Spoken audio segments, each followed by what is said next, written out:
kelompok 6 ingin mempresentasikan materi tentang anak berkebutuhan khusus dengan hambatan perilaku dan emosi hiperaktif. Saya ingin memperkenalkan anggota kelompok saya sendiri Frida Gloria. Saya Yosefa Grace Pasca. Saya Yosefa Maria Peninama.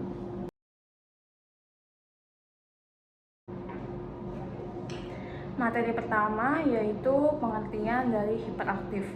Hiperaktif merupakan kondisi anak yang mengalami disfungsi otak yang mengakibatkan penderita mengalami kesulitan dalam mengendalikan impulsif, menghambat perilaku dan tidak mendukung rentang perhatian mereka, sehingga penderita mengalami kesulitan belajar, kesulitan berperilaku, dan kesulitan sosial.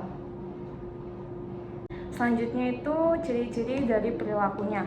Yang pertama, banyak bergerak dan terus-menerus berbicara. Yang kedua, mengganggu teman sebayanya dan orang lain.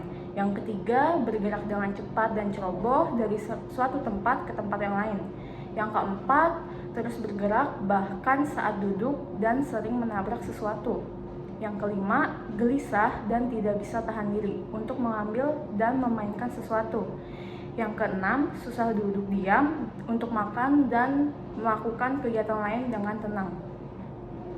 Selanjutnya itu ada karakteristik anak dengan gangguan perilaku dan emosi. Yang pertama, ada inteligensi dan prestasi.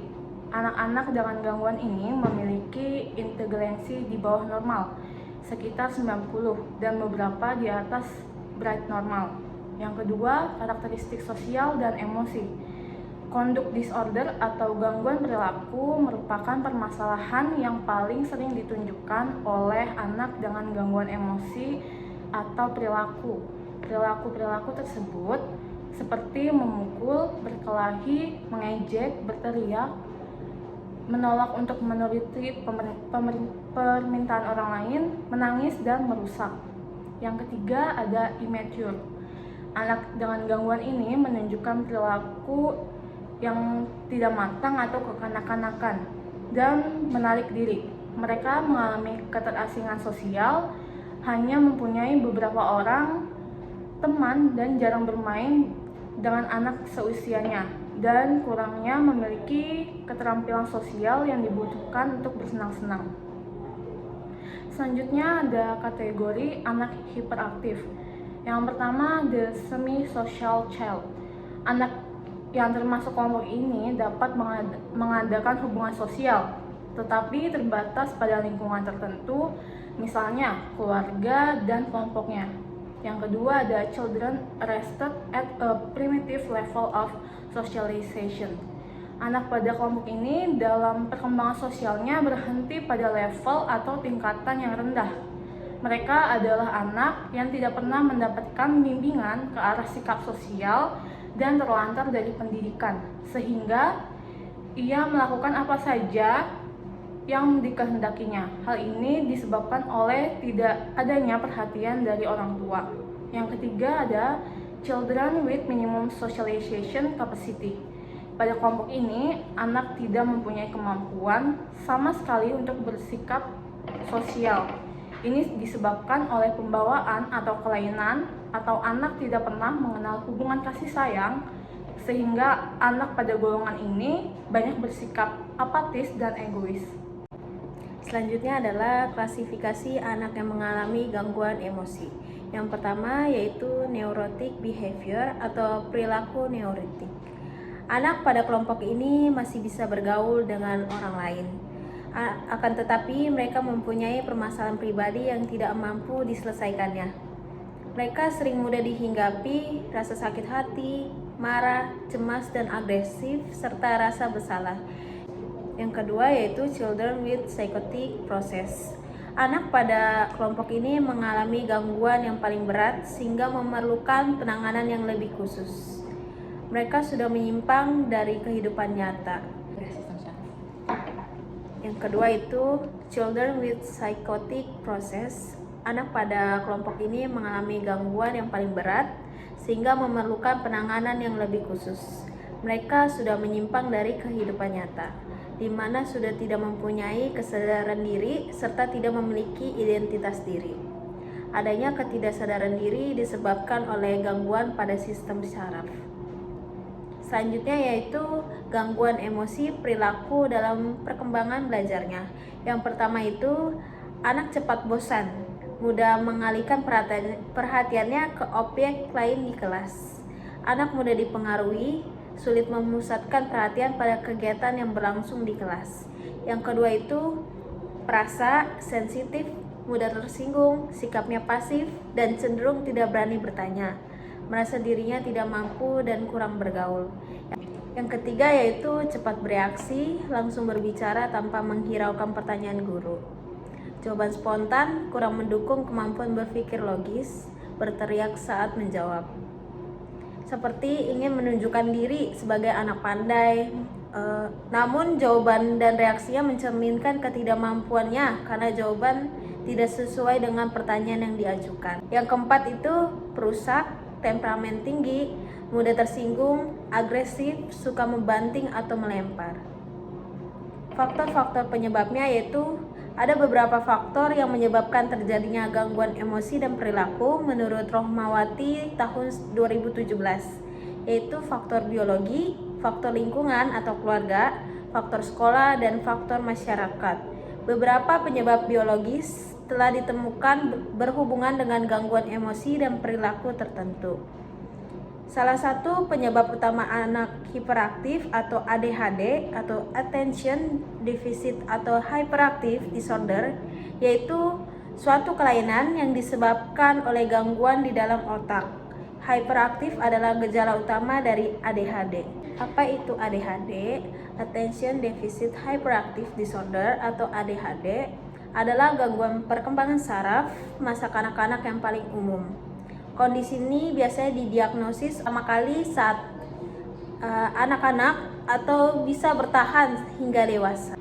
Selanjutnya ada 3 tipe ADHD. Yang pertama itu dominan hiperaktif impulsif. Orang dengan ADHD yang lebih dominan hiperaktif impulsif biasanya memiliki masalah hiperaktif dan perilaku impulsif. Yang kedua dominan inatensi. Orang-orang dengan ADHD yang lebih dominan inatensi biasanya memiliki gejala tidak dapat memperhatikan dengan baik. Lalu yang ketiga ada kombinasi hiperaktif, impulsif, dan inatensi. Kelompok ini memiliki gejala hiperaktif, impulsif, dan tidak dapat memperhatikan. Yang selanjutnya ada faktor penyebab anak ADHD. Terbagi menjadi 3 faktor. Yang pertama faktor ibu hamil. Ibu hamil memiliki keracunan zat kimia juga membuat anaknya dapat memiliki resiko menghidap ADHD. Zat kimia dan obat-obatan terlarang terbukti dapat menghambat pertumbuhan pada anak. Lalu yang kedua ada faktor genetik. ADHD juga dipercaya dapat diwariskan dari orang tua yang menghidap gangguan serupa. Merupakan sebuah studi 1 dari 4 anak dinyatakan mengidap ADHD karena memiliki kerabat yang memiliki gangguan yang sama. ADHD juga sering ditemukan pada kasus-kasus tertentu seperti pada anak lahir kembar identik. Lalu yang terakhir ada faktor lingkungan. Lingkungan merupakan salah satu faktor yang dapat memicu timbulnya ADHD pada anak, seperti polusi, bahan makanan yang mengandung zat berbahaya, paparan sinar neon, dan lain-lain. Selanjutnya ada ciri-ciri anak ADHD. Yang pertama, attention deficit. Ciri-cirinya itu sering tidak mengikuti tata cara atau petunjuk serta tidak selesai dalam melaksanakan tugas sekolah, pekerjaan, atau kewajiban. Yang kedua, biasanya mengalami kehilangan barang-barang yang dibutuhkan saat mengerjakan tugas sekolah atau kantor. Yang ketiga, perhatian sering tidak teralihkan. Lalu yang keempat, sering lupa pada kegiatan sehari-hari. Yang kedua ada hiperaktif. Ciri-cirinya itu yang pertama seringkali berlarian dan memanjat-manjat pada kondisi yang tidak tepat. Yang kedua, tidak mampu bermain dengan tenang dan kurang mampu mengambil bagian dalam permainan yang santai. Yang keempat, selalu bergerak dan tidak bisa diam. Lalu yang terakhir, cerewet dan banyak bicara secara terus-menerus. Selanjutnya, inklusivitas dengan ciri-ciri sering melempar jawaban sebelum pertanyaan selesai. Yang kedua, susah untuk melakukan antri atau menunggu giliran. Yang terakhir, sering menunggu atau menyela kegiatan orang lain. Selanjutnya, cara-cara mengatasi anak ADHD. Yang pertama itu psikoterapi. Psikoterapi adalah strategi yang cocok untuk menangani anak ADHD. Strategi ini bertujuan untuk membantu penghidap kembali memiliki rasa percaya diri dan harga diri. Yang kedua, membantu penghidap untuk mampu mengembangkan keterampilan berkomunikasinya. Lalu, mendukung penghidap untuk mengurangi sikap antisosial akibat perasaan yang berbeda dengan orang lain. Yang kedua, ada terapi obat.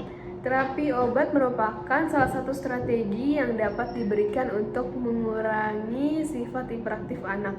Contohnya adalah memberi obat methylphenidate dan jenis obat-obatan lainnya. Yang ketiga, ada terapi lingkungan. Orang tua dan lingkungan sekitar juga perlu mendapatkan edukasi mengenai cara menghadapi anak ADHD untuk mengatasi gejala-gejalanya. Edukasinya itu merupakan informasi tentang faktor-faktor dan cara menanggulangi ADHD. Lalu, merencanakan strategi intervensi yang konsisten dalam rangka untuk melakukan penatalaksanaan pada gangguan ADHD. Memahami cara menurunkan dan mereduksi perilaku yang membahayakan diri pengidap. Sekian presentasi dari kelompok kami. Kurang dan lebihnya mohon maaf. Terima kasih. Terima kasih.